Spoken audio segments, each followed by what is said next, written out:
आज हम कक्षा 8 में पाठ 8 पंच महायज्ञ के बारे में पढ़ेंगे। तो आओ पाठ पढ़ते हैं। शास्त्रों में 4 प्रकार के कर्म बताए गए हैं। अब बच्चों आप ये समझेंगे कि शास्त्र क्या है। तो शास्त्र के बारे में मैं बता रही हूँ कि शास्त्र वे ग्रंथ हैं जो लोगों के हित और अनुशासन के लिए बनाए गए हैं। साधारणतया शास्त्र में बतलाए हुए काम विधेय माने जाते हैं और जो बातें शास्त्रों में वर्जित हैं वे निषिद्ध या त्याज्य समझी जाती हैं, यानी जिसके लिए वहाँ मना किया जाता है वो काम नहीं किए जाते। शास्त्रों में शिक्षा शास्त्र, नीति शास्त्र अथवा धर्म शास्त्र, वास्तु शास्त्र, खगोल शास्त्र, अर्थशास्त्र, आयुर्वेद, व्याकरण शास्त्र, दर्शन शास्त्र, कला शास्त्र, धनुर्वेद, सैन्य विज्ञान आदि का समावेश होता है। तो बच्चों विद्वान जो है शास्त्रों की रचना करते रहते हैं, किंतु धर्म के संदर्भ में शास्त्र ऋषियों और मुनियों आदि के बनाए हुए वे प्राचीन ग्रंथों को कहते हैं जिनमें लोगों के हित के लिए अनेक प्रकार के कर्तव्य बतलाए गए हैं और अनुचित कृत्यों का निषेध किया जाता है। अनुचित कृत्य जिसके लिए जो है मना किया जाता है भाई ये काम सही नहीं है। तो अब हम जो है शास्त्र में 4 प्रकार के कर्म बताए गए हैं। तो कौन से हैं? नित्य कर्म, नैमित्तिक कर्म, काम्य कर्म और निषिद्ध कर्म। अब इसके बारे में हम जानेंगे आगे। और कई बार पेपर में आपको ये भी आ जाता है कि शास्त्रों द्वारा बताए गए 4 कर्म कौन कौन से हैं ये बताओ, तो आपने इन चारों के नाम लिख देने हैं। तो नित्य कर्म प्रतिदिन किए जाने वाले कर्म को कहते हैं। किसी निमित्त क्या होता है? कारण या कारण से किए जाने वाले कर्म अर्थात पर्व, उत्सव, संस्कार आदि नैमित्तिक कर्म है। जैसे कहते हैं ना यज्ञोपवीत संस्कार है या इसका मुंडन संस्कार है, तो ऐसे जो है वो निमित्तिक कर्म है। तो कामनाओं की पूर्ति के लिए किए जाने वाले कर्म कौन से हैं? कामना मीन्स क्या होता है? इच्छा पूर्ति के लिए तो जो काम किए जाते हैं उन्हें काम्य कर्म कहा जाता है। कर्म के ये पहले तीनों भेद जो हैं शुभ कर्म के हैं। कौन कौन से तीनों हैं? नित्य कर्म, नैमित्तिक कर्म और काम्य कर्म। नित्य कर्म कौन से होते हैं? जो हम नित्य करते हैं, नहाना धोना, पाठ पूजा करना, तो ये हमारे नित्य कर्म है। भोजन करना, तो ये जो है 3 जो है ये शुभ कर्म है। और अशुभ कर्म कौन से हैं? जिन्हें हम जो निषिद्ध कर्म कहे जाते हैं, जिनको जो है मना किया जाता है, वो है गो हत्या, धोखा, देशद्रोह आदि। तो ये निषिद्ध कर्म है। शास्त्र ऐसे कर्म करने का निषेध करता है, यानी कि मना करता है। तो किए जाने वाले उपयुक्त कर्मों में से पंच महायज्ञ का संबंध नित्य कर्म से है। ये अवश्य करनी है। अवश्य करनी मीन्स करने चाहिए। संसार में प्रत्येक मनुष्य सुख, शांति, आरोग्य क्या होता है? स्वस्थ रहना, समृद्धि और मुक्ति की कामना करता है। उनकी प्राप्ति के लिए मनुष्य को चाहिए कि वे नित्य कर्मों का निष्ठा पूर्वक पालन करें। पंच महायज्ञ निम्नलिखित हैं। कौन से हैं?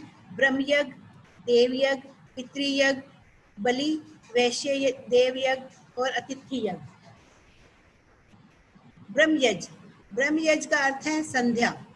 प्रातः सायं ठीक प्रकार स्नान करके आत्मा और परमात्मा का चिंतन करना, ध्यान में बैठ जाना और ध्यान मगन होकर ईश्वर के ओम अथवा किसी अन्य नाम से उसमें जो है लीन होकर जप करना। जैसे हम सुबह भगवान का नाम लेते हैं, जो भी हमारे इष्ट देव हैं उनका हम नाम लेते हैं, तो वो कहते हैं उसमें लीन हो जाना। तो ये क्या है? ब्रह्म यज्ञ है।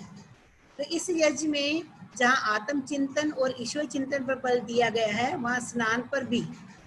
यहाँ स्नान पर बल देना कुछ व्यक्तियों को विचित्र प्रतीत होता है, अजीब सा लगता है ना कि स्नान पर किस चीज का यहाँ पे बल दिया गया है। स्नान से क्या होता है? तो हमारे शास्त्रों में स्नान को भी धर्म का अंग माना गया है। प्रत्येक त्योहार पर, पर्व पर, प्रत्येक शुभ कार्य में, प्रत्येक तीर्थ में, यहाँ तक कि जन्म और मृत्यु के बाद भी स्नान को इस प्रकार आवश्यक बना दिया है जैसे उसके बिना कोई कर्म हो ही नहीं सकता। तो हमारे ऋषियों ने स्नान को इतना महत्व दिया, तो अकारण नहीं है, यानी कि कोई उसका कोई बहुत ज्यादा महत्व होगा तभी हमारे ऋषियों ने इसको महत्व दिया है ना। तो स्नान करने से मनुष्य के रोम रोम में एक विद्युत सी उत्पन्न होती है, ये इसका फायदा होता है। ये विद्युत संसार की प्रत्येक वस्तु में है, सबके अंदर भी है। जब ताजा जल शरीर के साथ आकर लगता है तो उसकी विद्युत शरीर में प्रविष्ट होते ही मन में पवित्रता आती है, प्रसन्नता आती है। संपूर्ण संसार में तीनों गुण सात्विक, राजसिक और तामसिक विद्यमान है। किसी वस्तु में एक गुण अधिक है तो किसी में दूसरा। जल में सत्व गुण प्रधान है, ये सात्विक गुण स्नान के साथ ही शरीर के अंदर भी आ जाता है। इसलिए हमारे धर्म में प्रत्येक स्थान पर प्रत्येक बात के लिए स्नान को महत्व दिया गया है। स्नान के पश्चात संध्या करके गायत्री मंत्र का जाप करके ईश्वर तथा आत्मा का चिंतन करना चाहिए, और ये सब कुछ ब्रह्म मुहूर्त में सूर्योदय से पूर्व करना चाहिए। ब्रह्म मुहूर्त जैसे 4 बजे सुबह, तो सूर्योदय से पूर्व यानी कि पहले करना चाहिए। तो शाम को सूर्यास्त से पूर्व यानी कि शाम को जो है जब सूर्य अस्त होता है उससे पहले। तो देव यज्ञ ये दूसरा महायज्ञ है। ये उपासना देवताओं की पुष्टि अर्थात पर्यावरण शुद्धि के लिए किया जाता है। जो हमारा वातावरण है उसको शुद्ध करने के लिए किया जाता है।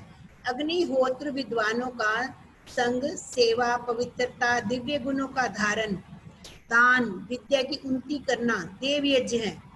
होम के द्वारा अग्नि, वायु आदि की शुद्धि होती है। शुद्ध और सुंदर हवन कुंड में पवित्र अग्नि जल उठी। वेद के पवित्र मंत्रों को पढ़ते हुए भक्तों ने श्रद्धा और भक्ति के साथ उसमें आहुति डाली। आहुति जलती है और जलने के साथ ही उसके 3 रूप हो जाते हैं। एक रूप तो वह राख है जो अग्नि शांत हो जाने के पश्चात हवन कुंड में रह जाती है ना, हवन कुंड में रह जाती है ना जो राख होती है। दूसरा रूप उसकी सुगंध और उन वस्तुओं का गुण है जो आहुति में सम्मिलित था। ये दूसरा रूप सूर्य मंडल में फैल जाता है जैसे धुआं बनकर। उसमें अग्नि, जल, वायु, आकाश, पृथ्वी, औषधि, वनस्पति, चंद्रमा, नक्षत्र और सूर्य तक सभी देवताओं को शक्ति मिलती है। अपनी अपनी आवश्यकता के गुण वे ग्रहण कर लेते हैं, प्रसन्न होते हैं और 1000 गुना, लाख गुना करके संसार को वापस कर देते हैं। आहुति का तीसरा रूप इससे भी सूक्ष्म हो जाता है। ये रूप यज्ञ करने वाले के हृदय में आकर जाकर उसके सूक्ष्म शरीर से लिपट जाता है। जो सूक्ष्म शरीर आत्मा के साथ लिपटा हुआ है, ये आत्मा जब स्थूल शरीर को छोड़ती है तो सूक्ष्म शरीर भी आत्मा के साथ जाता है। इस सूक्ष्म शरीर से लिपटी हुई वे आहुतियां श्रद्धा और विश्वास बनकर आत्मा को सुंदर और सुख देने वाले लोकों में ले जाती है। पर्यावरण से संबंध, वेद मंत्रों के उच्चारण, अग्नि और आहुतियों का प्रभाव पर्यावरण पर पड़ता है। अग्निहोत्र में वृष्टि, वृष्टि क्या होता है? वर्षा, वर्षा और जल की शुद्धि होकर वृष्टि द्वारा संसार को सुख प्राप्त होता है। तो जब वृष्टि होती है, वर्षा होती है तो सबको सुख प्राप्त होता है ना। विज्ञान और यज्ञ, विज्ञानी आजकल यज्ञों की व्यवहारिक उपयोगिता पर अर्थात पर्यावरण प्रदूषण, अतिवृष्टि, आंधी तूफान आदि से सुरक्षा, वनस्पति व अनाज आदि की सुरक्षा व वृद्धि विषयक खोज करने में लगे हैं। अग्निहोत्र वैदिक होम का एक सबसे लघु रूप है। अग्निहोत्र की पवित्र अग्नि प्राकृतिक सिद्धांतों पर आधारित है। वैज्ञानिकों के अनुसार जहाँ भी यज्ञ किया जाता है वहाँ के वातावरण में एक विशेष प्रभाव फैलता है तथा मानव मस्तिष्क पर एक विशिष्ट जो है भेषजीय यानी कि औषधीय प्रभाव पड़ता है। पूरी पृथ्वी का वायुमंडल प्रदूषित हो रहा है। पूरी दुनिया में प्रदूषण निवारण का काम एक साथ करना चाहिए। अग्निहोत्र यज्ञ संसार को कल्याण का मार्ग दिखा रहा है। अनेक वैज्ञानिक प्रशिक्षणों द्वारा भी यज्ञ का महत्व स्पष्ट हो चुका है। पर्यावरण को प्रदूषण मुक्त रखने के लिए हमारा ये कर्तव्य बनता है कि भारतीय संस्कृति की अनुपम भेंट अग्निहोत्र यज्ञ को सुरक्षित रखें एवं उनका प्रचार प्रसार करें। आगे है पितृयज्ञ। पितृयज्ञ क्या है? तीसरा महायज्ञ पितृयज्ञ है। ये भी नित्य कर्म है। इसका अर्थ है माता पिता सास ससुर साधु महात्मा गुरुजन एवं अन्य वृद्ध जनों की सेवा करना। ये क्या है? पितृयज्ञ है। इस सेवा में उनका आशीर्वाद मिलता है। आशीर्वाद से सुख मिलता है, उन्नति होती है। मनुस्मृति में लिखा है अभिवादनशीलस्य नित्यं वृद्धोपसेविनः चत्वारि तस्य वर्धन्ते। 4 चीजें बढ़ती हैं। कौन कौन सी? आयुर्विद्या यशो बलम। तो ये 4 चीजें जो है जो बड़ों की सेवा करने से बढ़ती हैं। अर्थात जो अभिवादनशील है और वृद्धों की नित्य सेवा करता है उसके आयु विद्या यश और बल ये 4 चीजें बढ़ती हैं। महाभारत के यक्ष युधिष्ठिर संवाद में युधिष्ठिर ने कहा है वृद्धों की सेवा करने से मनुष्य आर्य बुद्धि वाला होता है।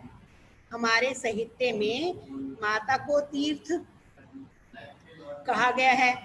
उसके शब्दों का अर्थ है माता के समान कोई तीर्थ नहीं, माता के समान कोई गति नहीं, माता के समान कोई रक्षक नहीं, माता के समान अमृत भरा कोई सरोवर नहीं। माता को तीर्थ क्यों कहा गया है? इसलिए कि उसकी सेवा करने वाला तर जाता है। ऐसे ही पिता गुरु विद्वान और महात्माओं को भी तीर्थ कहा गया है। हमारे ग्रंथ पुकार पुकार कर कहते हैं उठो शीघ्र चलो, खोजो कोई सुंदर उत्तम स्थान और वहां भवन बनाओ। भवन में पितरों को यानी कि वृद्धों को बुलाओ, महात्माओं और विद्वानों को बुलाओ, उनसे वार्तालाप करो, उनके उपदेश पर गंभीरता से विचार करो और प्रसन्न रहो। तो आगे है अतिथि यज्ञ। अतिथि यज्ञ क्या है? चौथा महायज्ञ कहा जाने वाला नित्य कर्म अतिथि यज्ञ है।